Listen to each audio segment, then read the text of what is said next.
Greetings YouTube and welcome to the Dragoon's Den, and today's video is going to be a deck profile, and it's going to be of my Dragunities and how it's looking for the start of this format. Once this Naruto 7 comes out, I'm going to be making changes as Mesa 7's kind of good, and Evil Storm Ophion is kind of a bitch. And yeah, that being said though, this is what I got for right now, and it's not that much different from what I used at my last regionals and what I used at the end of the format as well. Whoops, you got to see some of my traps. So it's a standard Dragunity build. You've seen this deck list everywhere, as it's basically the same monster core, and the overall deck is like the same as every other Dragunity deck, minus like maybe one or two changes. It's kind of a deck where you have no choice but to run the same amount of cards that most people run. You don't really have that much room for innovation. And yeah, I'm not particularly talking too much about my cards here because you already know what these guys do. You've seen them a bunch of times. I will take a moment to talk about this though, Dragunity Armor Leviathan, which I am currently playing around with. When it's summoned, you can equip a dragon from your graveyard to it. When he's destroyed by a card effect, you can special summon the dragon. Combos with this in the past were you could special summon it by removing from play a card equipped with the Dragunity monster, so these guys.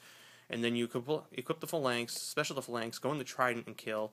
Or you could just equip a Lightning Darkness Dragon and constantly loop, because this guy would die. Lightning Darkness Dragon would then blow up the field. You'd special summon this and equip Lad. But that loop kind of lost out the bounce cards like Brownak and such forth. However, in this particular build of Dragunity, you can pull this guy straight from the deck using Hieratic Dragon King of Atum. Afterwards, you can either equip the Phalanx and special the Phalanx and go in the Trident, or as Japan seems to be rather fond of doing right now, exceeding this with a Scrap Dragon or a Stardust Dragon to make Galaxy Eyes Tachyon Dragon. But that's kind of then, for later on.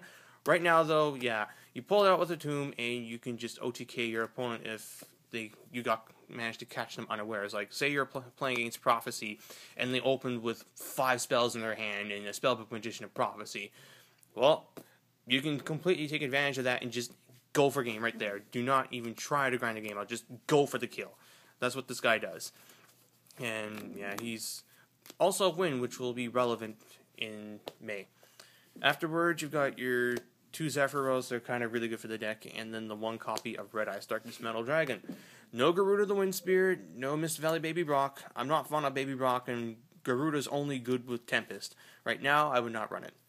And for the spells, you've got your 6 copies of Dragon Ravine. Really liking the Astral Pack version of this too. I'm hoping that Ravine gets foiled out at some point in the year. And then you've got your Cards of Consonance for draw power and whatnot.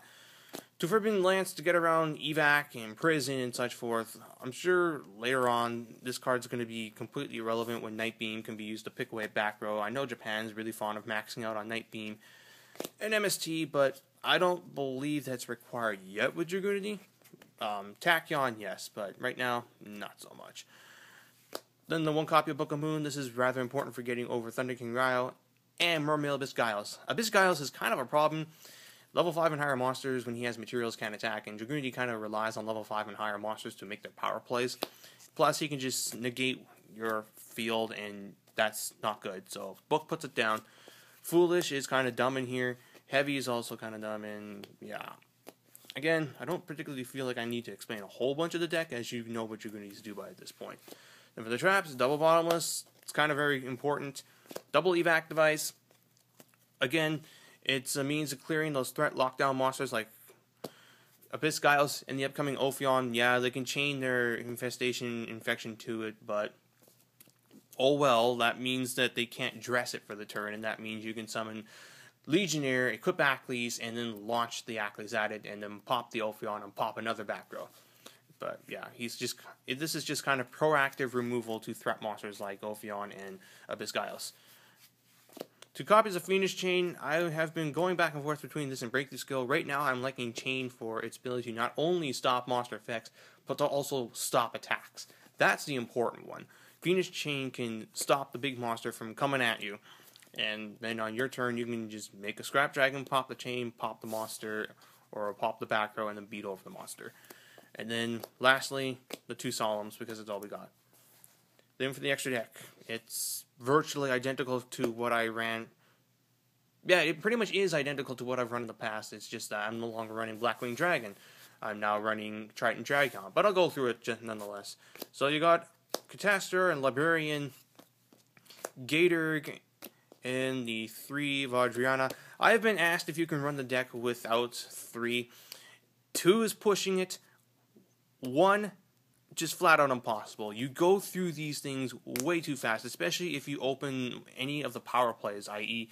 Ravine Zephyros or Phalanx, Mistletoe, and Dragon Ravine. Those kind of hands, you'll go through 2 of these in a turn. You could even go through 3 of them depending on how many more Mistletoes you have in hand. And this is kind of important for managing bad hands. You open like absolute crap, like say a Red Eyes. Well, you can make a Gator, special summon the Phalanx, remove the Gator for Red Eyes. No. Gator puts the Zephyros into the grave. You bounce the Ravine for Zephyros. You remove the Gator for Red Eyes. You special summon the Phalanx, and then you Synchro Climb into your level 8s. So yeah, Gator and Vajrayana, you have to run 3 of these and 1 of these. There's just really no ways around it. Then for the level 8s, 2 Stardust. 1's going to be dropped. I haven't been needing 2 of them. It's just I had a slot left in the extra deck, and I figured why not. And Custodial Tolma's M7 is kind of really good. So yeah, Stardust will go for M7. Then for the others, Crimson Blader, he kind of like shuts down certain decks. Scrap Dragon is just really good, and this kind of dodges a lot of things. Prison, Evac Device, Lance, Chalice, and Dress. Yeah. Trident, your OTK machine.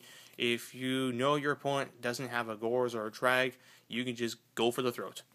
And then for the Xyz, Atum, Bouncer, and Gaia Dragon, the Thunder Charger. You guys know what these do. And that's pretty much what the deck is right now. Again, it's standard Dragunity at this point. I don't see any other build of Dragunity being remotely close to as good as this. There is that tanky assault mode, but that was more of a gimmick deck. This is just flat out more consistent. And yeah, if I were to go to a major event with Dragunity, this is what I would run. I don't have a side for you guys because, again, I'm not particularly playing Dragunity competitively at this time, but it would be very close to what I had before, except now I would keep my Maxis in, as I have I have things to draw into with Maxi. In particular, Mistletoes. If you can get 2 of these off a Maxi and a Phalanx in the hand, oh boy, you've got Yu-Gi-Ohs. But yeah, that's it for Dragunity. Hope you guys enjoyed the deck. Till next time, stay frosty.